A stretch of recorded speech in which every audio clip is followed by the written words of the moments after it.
Priča o vinima na prostoru Trebinja datira još iz 15. vijeka kroz proizvodnju u manastirima. Većina trebinskih podruma nije otišla daleko od tradicionalnog načina proizvodnje vina, ali nisu se mogle izbjeći i nove tehnologije. Ali to svakako ne znači da nekada nisu u našim krajevima bila visoko kvalitetna vina. Istina, ta proizvodnja je bila na mnogo manjem, kvantitet je mnogo manji bio, ali ili smo se mi ovinili tim vinima i tako da smo navikli da ih pijemo, nama su godile. Šta je osnovna razlika? Ipak sad je tehnologija omogućila da se stvarno iz grožđa izvuče ono maksimum što čini vina baš visoko kvalitetnim. Nije bilo mogućnosti kod danas.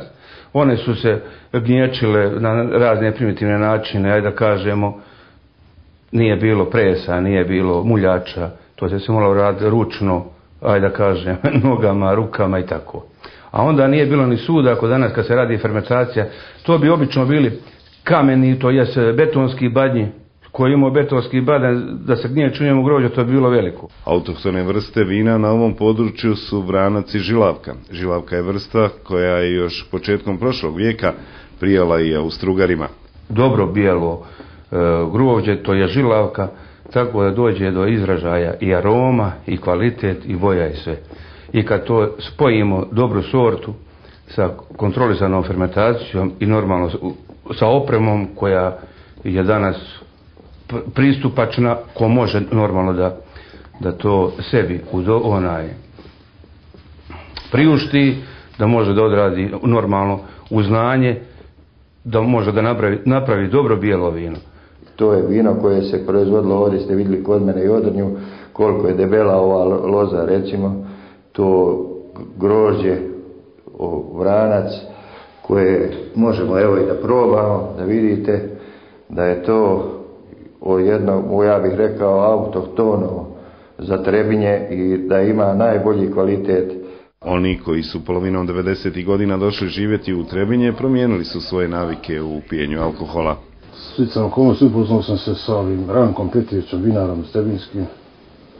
Na njegov nagovor sam počeo da pravim vina, kupiš prvu baču od njega u Rosrajnu, i sa vremenom sam posadio vinograd od moja žena odavde i na nekoj parceli koja pripada njoj i njenim sestrama.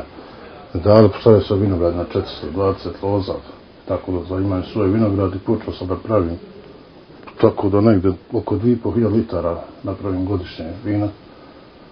Naprotiv, drago mi je da se što više ljudi bavi ovom proizvodnjom i da imamo što više vinogradara i što veću količinu vina iz Trebinja. Primjetno je u posljednje vrijeme da se Trebinjci na raznim proslavama okreću isključivo lozi i vinu. Pa pazite, čaša vina, svi doktori, liječnici će vam reći da čaša vina, ovako 2 deca da popijete dnevno, da on reguliše i pritisak. Znači, vino ima sastojke koje pomažu i u organizmu, tanine, minerale, vitamine. I to čak, da kažem, crno vino i rakija. Naravno, ima i drugih vina, ima i drugih pića kod domaćina, ali to je ono osnovno što je na stolu i najčešće 90% ili svi piju vino.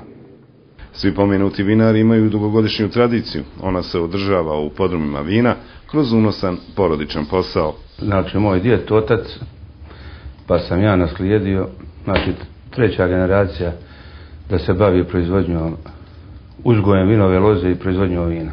Želim samo da zadržim kvalitet i da proizvodim to što proizvedem, da to bude kvalitet.